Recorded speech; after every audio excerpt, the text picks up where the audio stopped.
এমন দামি সম্পদ থাকার পরেও আজকের পৃথিবীতে আমাদেরকে মিসকিনের মতো বসবাস করতে হয়, ঠিক কিনা বলেন?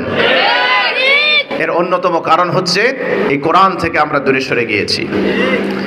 মুসলিম উম্মাহ যদি আবার আমরা কোরআনকে আঁকড়ে ধরি, কোরআন অনুযায়ী জীবন গঠন করার চেষ্টা করি, কোরআন অনুযায়ী সমাজ রাষ্ট্র পরিচালনার চেষ্টা করি, আবার আল্লাহ রাব্বুল আলামিন আমাদের হারানো গৌরব ফিরে দেবেন ইনশাআল্লাহ। কোরআনকে তো সম্মান দিতে জানি না। 2 দিন আগে দেখেছেন আমাদের যুবক ছেলেরা বলতে পারবা, বাংলাদেশ ভারত একটা ফুটবল ম্যাচ হয়েছে।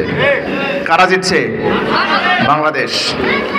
বাংলাদেশ ম্যাচ জিতেছে, সেজন্য বাংলাদেশের ক্রীড়া উপদেষ্টা আসিফ মাহমুদ সাহেব তিনি 2 কোটি টাকা গিফট দিয়েছেন, পুরস্কার ঘোষণা করেছেন। আমি আপনাদের কাছে জিজ্ঞেস করতে চাই, বাংলাদেশ কয়টা দলের সাথে জিতছে? কথা কয় না। একটা। নাম কি? ভারত।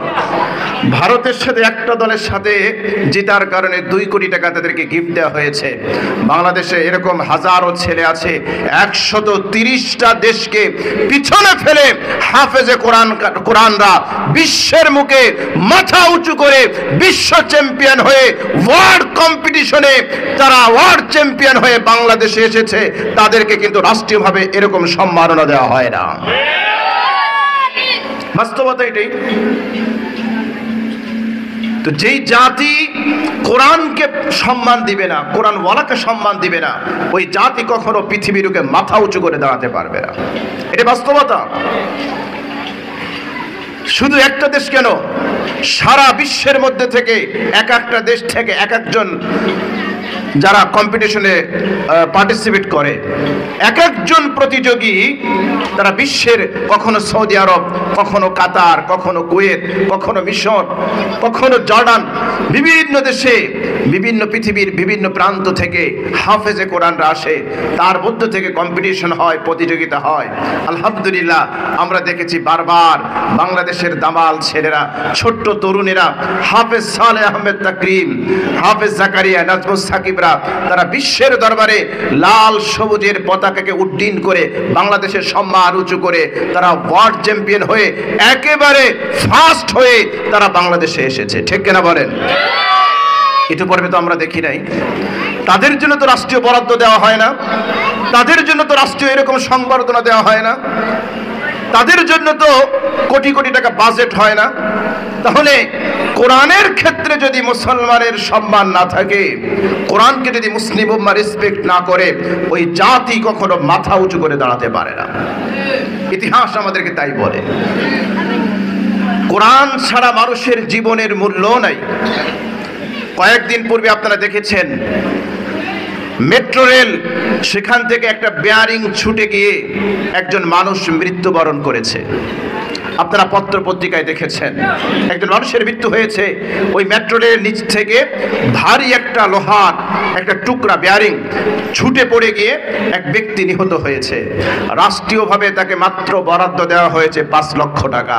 আর আমি তো বলি, যদি কোরআনের শাসন থাকতো, কোরআনের আইন থাকতো, একজন মানুষ যদি ভুল ক্রমে নিহত হয় কমপক্ষে তাকে 100টি উট দেওয়া লাগতো। এক একটা উটের দাম যদি কমপক্ষে 5 লক্ষ টাকা ধরি, তাহলে হিসেব করে দেখেন 100 উটের দাম কত আসে। এটা মিনিমাম হিসাব। আমি যাচাই করে দেখলাম একটা মাঝারি দরের উটের দাম হলো 10 লক্ষ টাকা। আপনি তাহলে 100 দিয়ে 10কে গুণ দিয়ে দেখেন কত লক্ষ টাকা আসে। ও মুসলমান, হে মুসলিম যুবকেরা, সম্মান যদি পেতে চাও তাহলে এই কোরআনের কাছে আমাদের ফিরে আসতে হবে, ঠিক কিনা বলেন? কোরআন ছাড়া আমাদের কোনো সম্মান নাই। আল্লাহ রাব্বুল আলামিন তার রাসূলের জবান থেকে আমাদেরকে এটি বলে দিয়েছেন। সহিহ মুসলিমের হাদিস, নবীজি সাল্লাল্লাহু আলাইহি ওয়াসাল্লাম বলেছেন, ইন্নাল্লাহা ইয়ারফাউ বিহাদাল কিতাবি আকওয়ামা ওয়া ইয়াদউ বিহি আখারিন। আল্লাহ রাসূল বলেছেন, যেই জাতি এই কোরআনকে আঁকড়ে ধরবে, ইয়ারফাউ বিহাদাল কিতাব আকওয়ামা, আল্লাহ রাব্বুল আলামিন এই কিতাবের কারণে, এই কোরআনের কারণে বহু জাতির সম্মানকে আল্লাহ পাক বাড়ায়া দেন। সুবহানাল্লাহ বলেন। হযরতে বিলাল রাদিয়াল্লাহু তাআলা আনহু নাম শুনেছেন? আল্লাহু আকবার। হাবশী একজন গোলাম ছিলেন, কৃতদাস ছিলেন। আল্লাহু আকবার। কোনারের বদৌলতে আল্লাহ রাব্বুল আলামিন এমন সম্মান দিয়েছেন, মেরাজের রজনীতে রাসূল জান্নাতে গিয়েছেন আর তার সামনে বিলালের পায়ের জুতার আওয়াজ শুনতে পেয়েছেন। সুবহানাল্লাহ, সুবহানাল্লাহ। হে আমার প্রিয় ভাই, এই কোরআন ছেড়ে দেওয়ার কারণে বহু মানুষকে, বহু জাতিকে আল্লাহ পাক অপদস্থ করেন। ওয়ায়াদউ বিহি কওমান আখরিন, ইতিহাস তার সাক্ষী। এজন্য কোরআনকে আঁকড়ে ধরার দরকার আছে না নাই?